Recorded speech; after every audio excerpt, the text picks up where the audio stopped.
Um, I've always worked with food.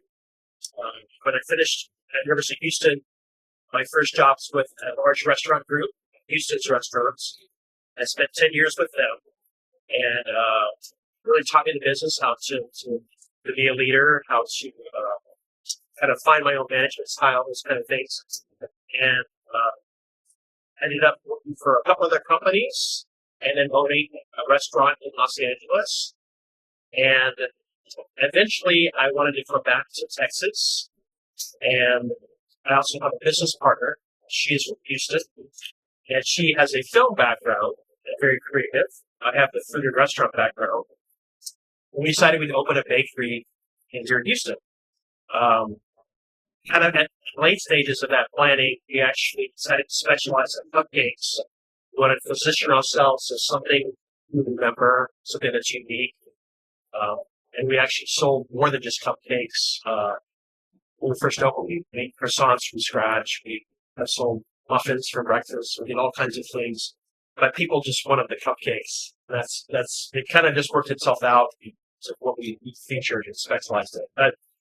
But to answer your question, I was ready to move back to Texas. This is my home. And wanted to open a bakery. And cupcakes was something that we felt were kind of American classic. Everyone likes cake. And we both liked the idea of doing something that's comfortable and classic American service.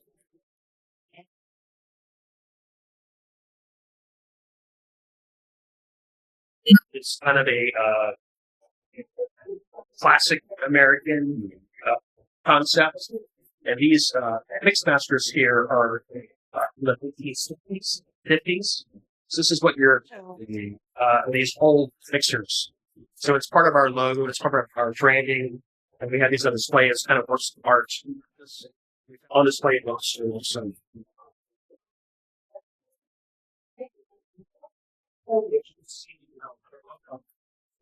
we have the mixer. Yeah, It's a big part of mixer, yeah. Which is important, your branding is Yes, yeah. all of our Of course. boxes.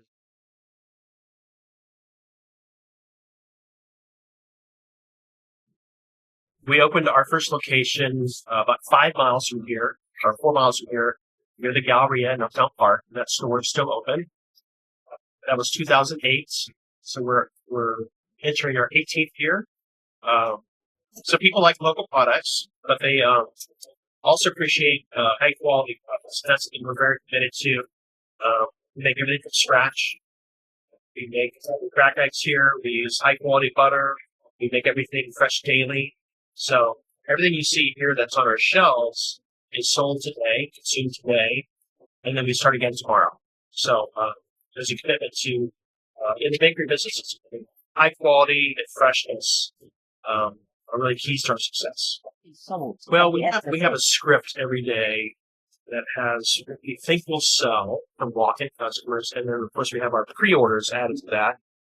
So we have a little bit of a script as far as what to bake, and then our team gets kind of small around noon, and we keep baking in smaller amounts.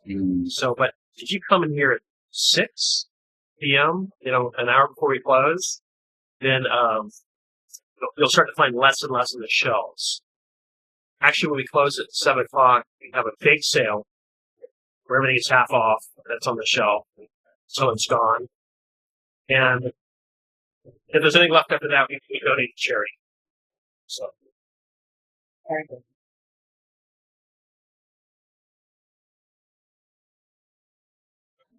Our menu is kind of, we have some staples that people kind of expect us to have all the time, like vanilla, strawberry, dark chocolate, milk chocolate. So we have some items on our menu that are always here.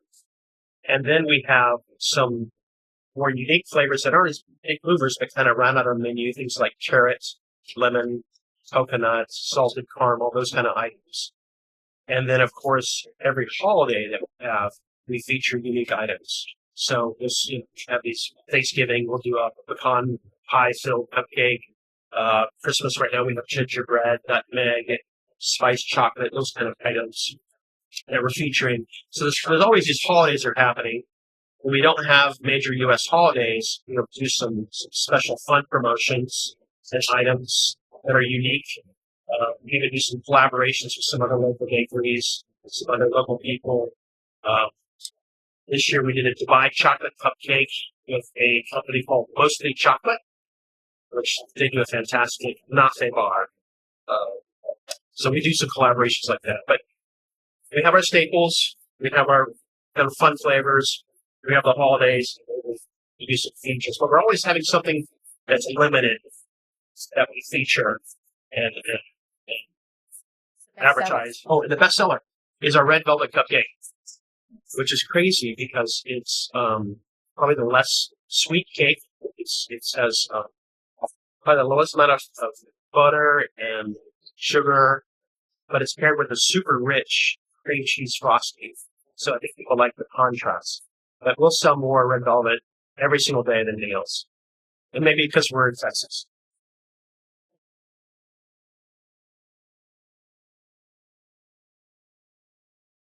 As you can see, 99% of our business is carry out.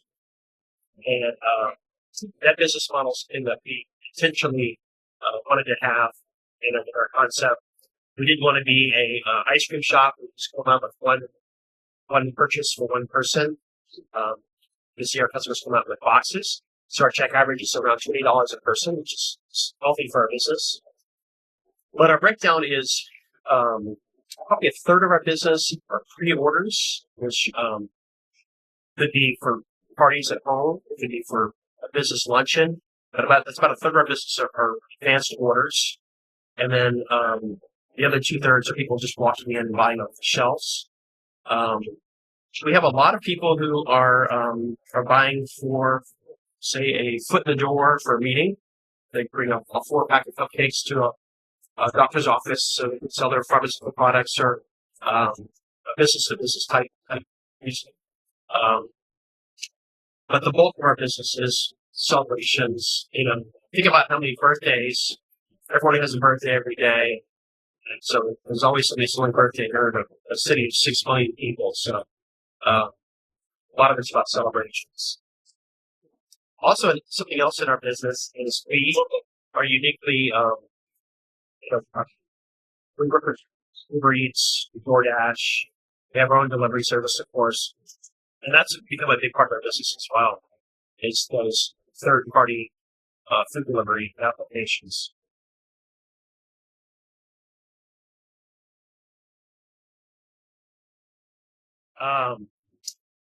My business partner and I both are dog lovers and dog owners. We're currently without a dog, but I'm sure that will change.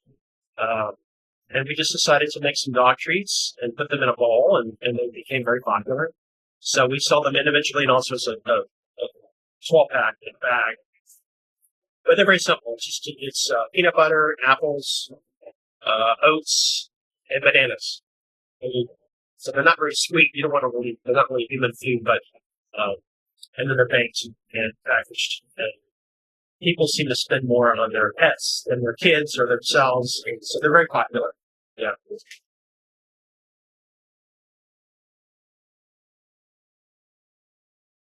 I think traditions here is we've always baked fresh daily. So, and it's not easy to do. Most bakeries will do all their baking, say, on a Monday, put it in the freezer, and their preferences will leave them.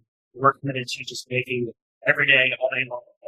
And it's obviously quite a bit more expensive labor-wise, but it's a commitment that has allowed us to be successful for 18 years. So I would say that make fresh daily, it's our tradition. It's even in our tagline and those kind of things. Technology has just changed so much since we opened our business. Our POS that we have now today allows us to do everything, which before you could just bring customers up, maybe use your time card, but now we can communicate with these customers. We can capture information. They can opt into our communications. So that's a real powerful tool for us. It's the ability to communicate with every single customer. And we'll blast it out every 2 weeks groups. You tell them about tomorrow, for instance, we're having a 25% off gift cards. Perfect timing for stocking stuffers, those kind of things. And we'll put a blast out tomorrow morning, and we'll see results an hour later. So that's huge for us. The ability to communicate and be in contact with our guests through technology. And then innovation. We have a lot of great tools available to us now for sourcing ingredients. We have some business-to-business platforms to find things that we need. So we are a scratch kitchen. Sometimes we have to search for unique items. And so we've really benefited from using some business websites.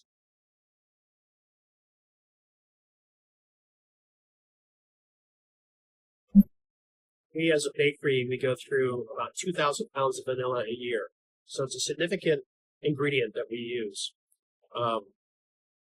And there was a time where there was some weather issues in Africa, and it created a supply issue for vanilla worldwide.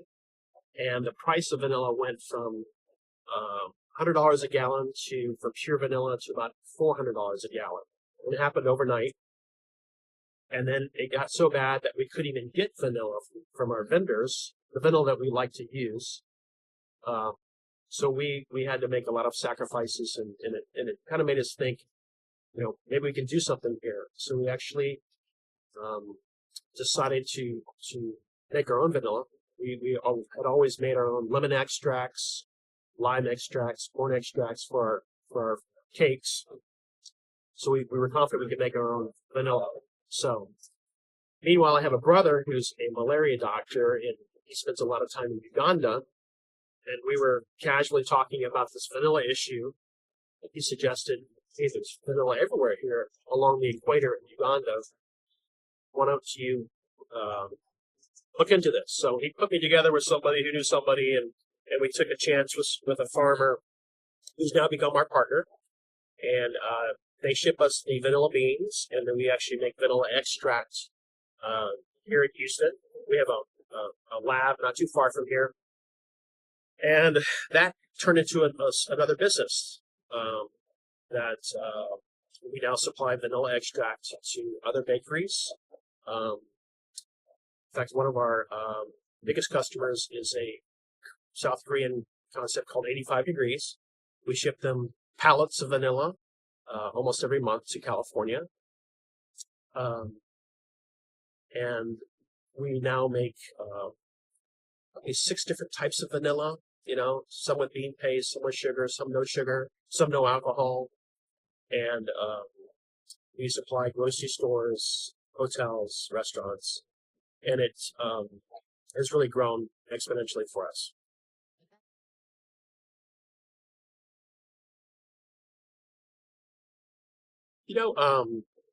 We have the American classics on our menu that are on the menu every day, and then we do feature different items from time to time.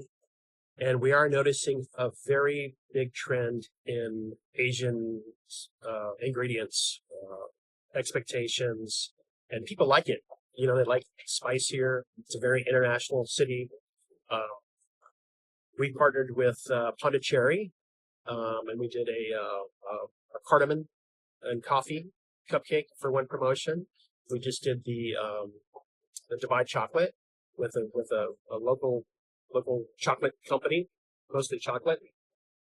But I think even when you go into, say, Trader Joe's, the grocery stores, you're seeing more Asian products, which is a big part of the culinary scene here in Houston.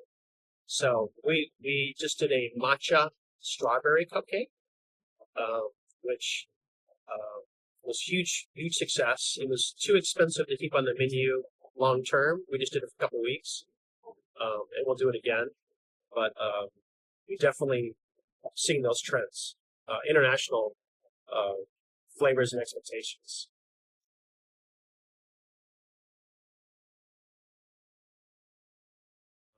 I think it's important to really identify a company that you can grow from and learn from out of college.